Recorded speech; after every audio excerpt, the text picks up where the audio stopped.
కేంద్ర ప్రభుత్వం ప్రధాని నరేంద్ర మోదీ జీఎస్టీని తగ్గించి దేశ ప్రజలకు దసరా దీపావళి కానుకను అందించారని బీజేపీ నేతలు కొనియాడారు.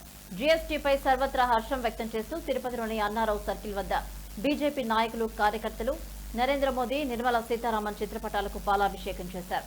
పేద ప్రజలకు మేలు చేసేలా కేంద్ర ప్రభుత్వం జీఎస్టీలో సవరణలు తీసుకొచ్చారని తిరుపతి జిల్లా బీజేపీ అధ్యక్షుడు సామంచి శ్రీనివాస్ అన్నారు. జీవన ప్రమాణాలు పెంచుతూ దేశ ఆర్థిక పరిపుష్టికి దోహదం చేసే విధంగా జీఎస్టీ మినహాయింపు ఉందని దేశవ్యాప్తంగా ప్రజలందరూ హర్షం వ్యక్తం చేస్తూ స్వాగతిస్తున్నారని అన్నారు.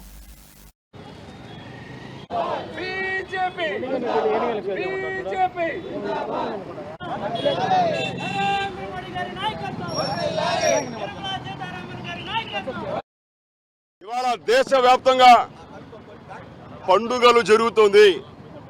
ఇవి పేదవాడు, మధ్యతరగతి వాడు చేసుకునేటువంటి పండుగలు.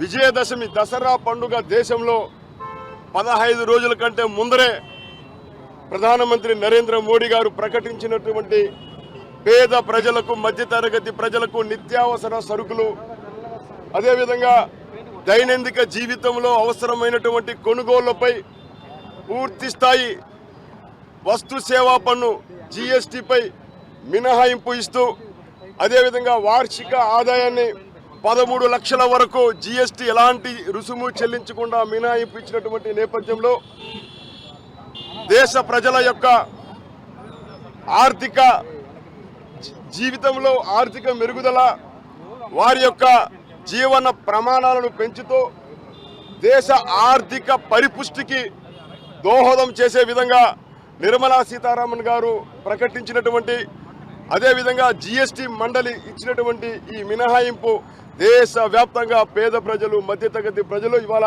అసలు సిసలైనటువంటి పండుగ జరుపుకుంటున్నారు. స్వాతంత్ర భారతదేశంలో 75 సంవత్సరాలు పూర్తి చేసుకుని ఇవాళ అమృతకాలం నడుస్తున్నటువంటి సమయంలో అమృతం లాంటి నిర్ణయాన్ని కేంద్ర ప్రభుత్వం ప్రకటించడము, ఇంతకాలం తమ యొక్క సంపాదనలో సింహభాగం గత ప్రభుత్వంలో సింహభాగం ఇవాళ వివిధ రకాల పన్నుల పేరుతోటి, వ్యాట్ పేరుతోటి వసూలు చేసేటువంటి పరిస్థితి నుంచి జీఎస్టీని ప్రవేశపెట్టి దానిని